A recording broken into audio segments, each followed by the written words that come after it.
La légende de l'homme au rituel. Dans une grande ville d'Afrique de l'Ouest, on raconte encore l'histoire d'un homme que tout le monde connaissait. Il avait commencé modestement, mais en quelques années, il était devenu l'un des hommes les plus riches du pays. Villas, voitures, voyages, rien ne lui manquait. Mais sa réussite soudaine intriguait.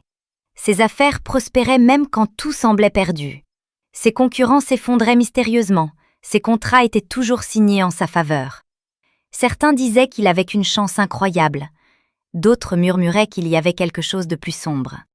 Les rumeurs racontent qu'il fréquentait des lieux interdits, la nuit, loin des regards, des forêts sacrées, des vieilles maisons abandonnées. Là, il aurait fait des rituels.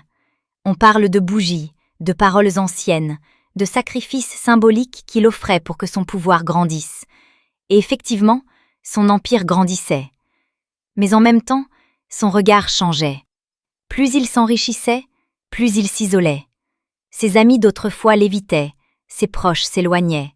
Sa maison luxueuse devenait froide, silencieuse, comme si elle abritait quelque chose de plus que de l'or et du marbre. Avec le temps, il devint puissant mais profondément seul.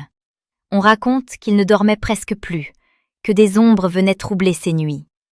Certains jurent encore l'avoir vu parler seul dans son bureau éclairé à la bougie, comme s'il négociait avec une présence invisible.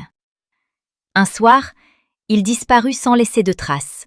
Ni la police, ni ses associés ne purent expliquer où il était passé. Certains disent qu'il a fui avec sa fortune. Mais dans les quartiers populaires, on raconte une autre version, qu'il a fini par payer le prix de ses rituels. Depuis, sa villa, bien que gardée, est évitée par les habitants. On dit que parfois, la nuit, on entend encore des murmures derrière ces murs, comme si l'homme continuait ses prières aux forces qui l'avaient appelé. C'est ainsi que la légende circule, celle d'un homme qui avait tout gagné, mais qui pour son succès aurait vendu bien plus que de l'argent.